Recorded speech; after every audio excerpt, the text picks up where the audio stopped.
The problem is that you cannot have a government uh, that is so ideologically backwards, that is so technically incompetent, that has got an insatiable appetite for taxing its citizens. A regime that believes that the solution to any problem, the antidote to any problem, is taxing.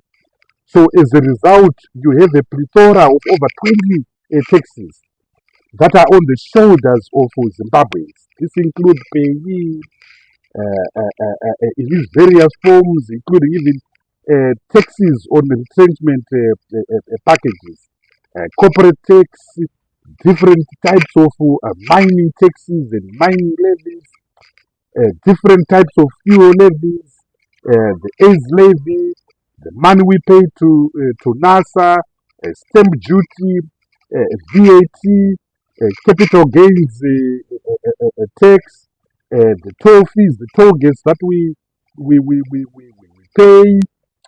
So it's a multitude of taxes. Before the rebasing of the economy, taxes used to contribute 30% of the gross domestic product of Zimbabwe. In other words, if our GDP as it was $35 billion, then 30% of that was actually coming from taxes. This means that we were the most overtaxed country in sub-Saharan Africa in a normal economy. So if you take economies like Mozambique, South Africa, taxes only constitute 15% of GDP. So if you're on 30%, it means you are double the African premium. But the problem is that if you overtax people, there's a boomerang. You increase tax avoidance, you increase tax evasion. The solution to the issue of taxation is that the cake must be grown, the economy must be grown, the economy must be inclusive. And when you grow a large cake, everyone becomes an economic player. Everyone becomes a shareholder.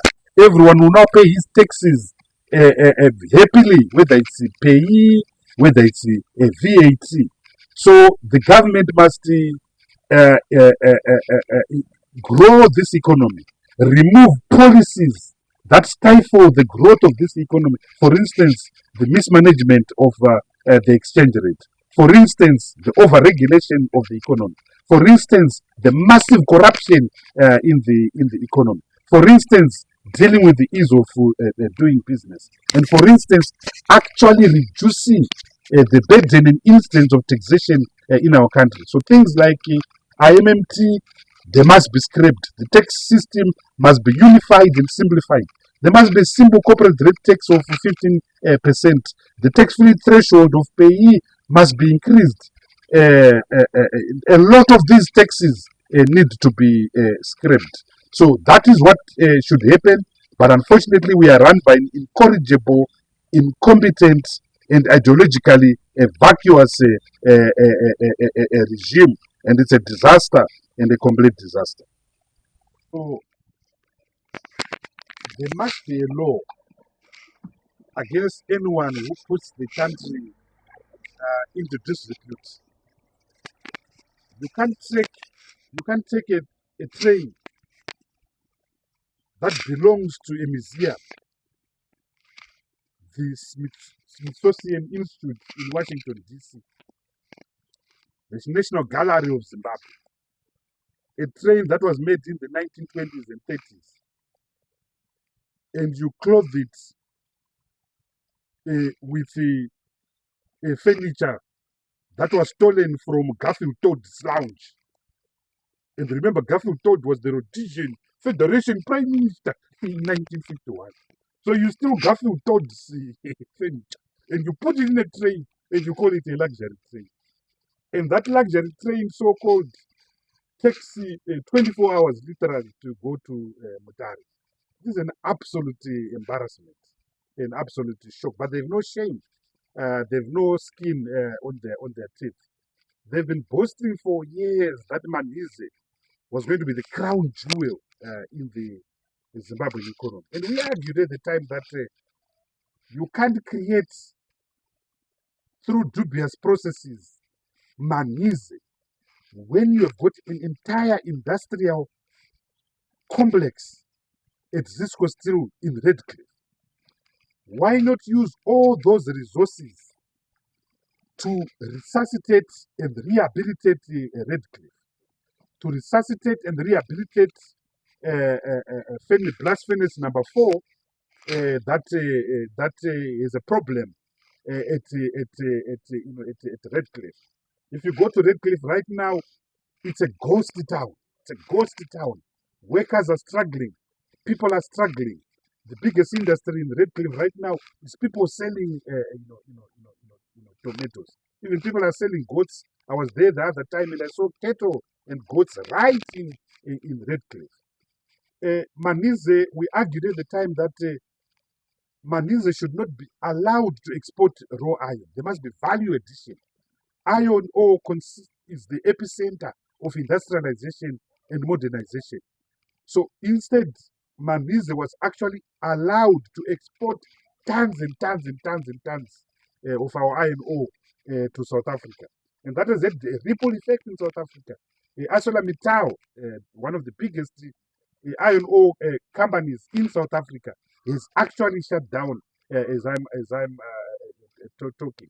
And with the shutting down of ArcelorMittal, it also means Manize now no longer has a client to sell. So Manize itself is shut down. This is proof that if you engage in extractive practices, they will boomerang on you.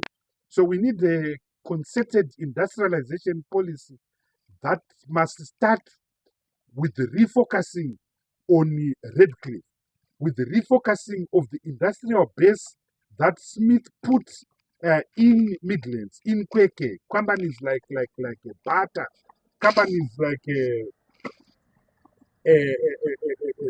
Zim Alloys, companies like Zimasco, based in the Midlands, industrial giants based in the Midlands. Resuscitate these companies, the companies in the Midlands, starting with Cisco Steel, and all these brilliant companies that were created by the Rhodesians, Zim Alloys,